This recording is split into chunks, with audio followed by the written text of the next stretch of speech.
Nagdidilig tayo guys habang ginagawa natin yun. Pinutulan ko ulit yung palm tree natin kasi pumupunta na naman doon sa ano kabila. Ay nako,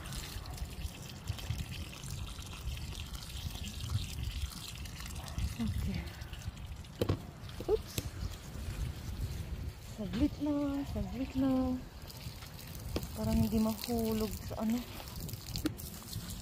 Hindi ko pa na-harvest to kanina sana eh, baka mamaya pag may time pa tayo kasi sayang oh, kahalo ko sa salad,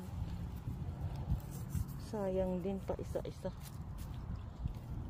Mainit kanina, tingnan nyo oh guys, kinain na naman ng init ng araw.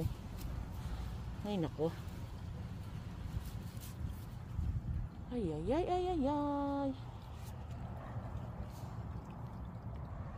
Tinanggal ko na yung ano natin guys, yung kamatis natin kasi wala na.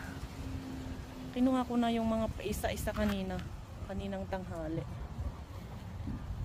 Wala na tayong tanim guys, ito na lang. We'll see kung mabubuhay ang mga ito. So far so good naman. Ayan, pinutulang ko na yung kamatis. Wala na, hindi na panahon yata, hindi na time,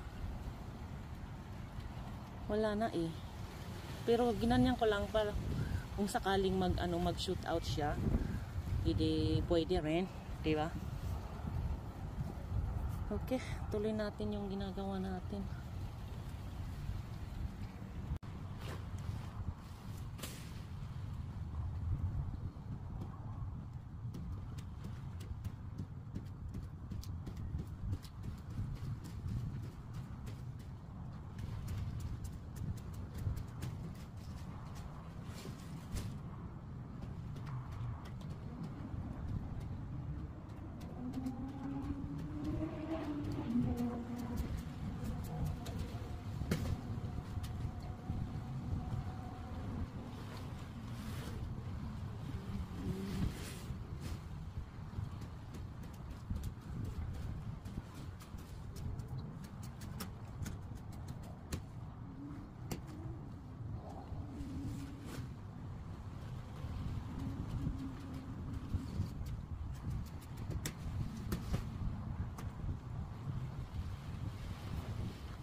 Diyan natin ilagay guys, baka sakaling mag tayo ng winter, pag nag winter baka pwede natin gamitin ayan. Tapos ko na niligpit yung tinutol nating palm tree. Diligan ko lang to ng konti kasi nadiligan na ni Jojo kahapon, konti lang, baka ma-overwater na naman sila oh. Wala guys, di mo maintindihan kung didiligan mo sila or kasi ito yung nilipat ko nung nilipat natin, pero tingnan nyo, kinain na yung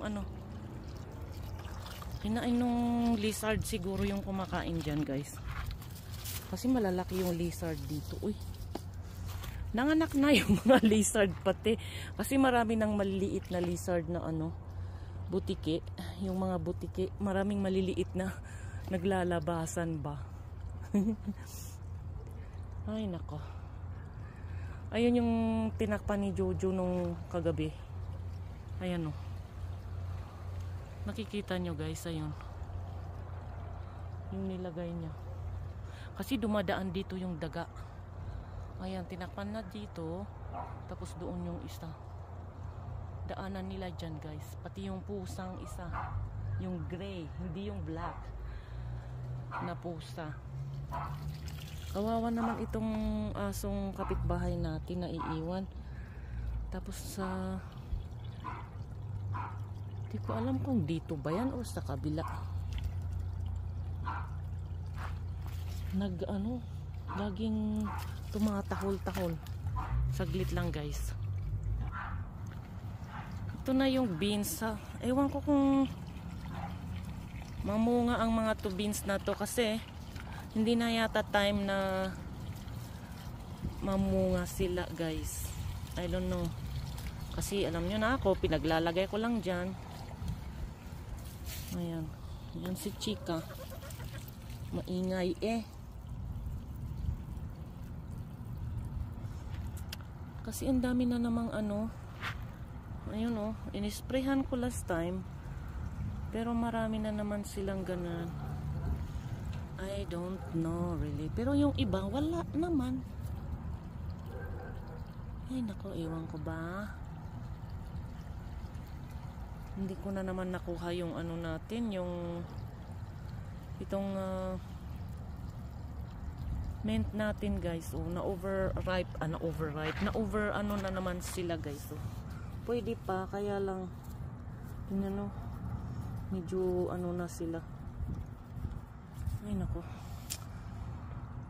Para tayong nag-busy tayo kasi guys. May busy.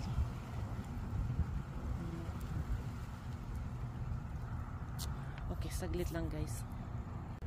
Ito na yung fix natin guys. Hindi pa siya hinog ito. Kinuha na ni Jojo last time, di ba? Ito malapit na mahinog.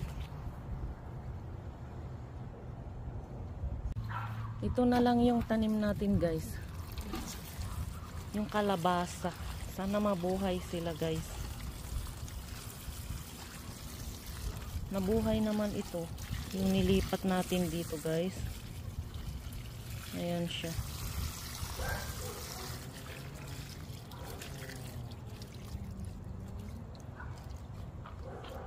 Lagyan pa natin, kulang. Ayan guys, tapos na tayo. Tapos na tayong nagdilig. Tinanggal ko yung dahon-dahon doon sa bubungan ni Chika. Kasi nag-dry na yung dahon na palm tree na nilagay natin noon. Nakatakot baka magkasunog pag masyadong mainit. Ay nako, napakain ko na rin si Chika. Natakpan ko na yung pagkain niya. Alright, okay na guys, okay na. Gandang gabi sa inyong lahat guys. Good night. See you again next video. Kita-kits ulit tayo guys. Bye. Ingat kayo lagi dyan.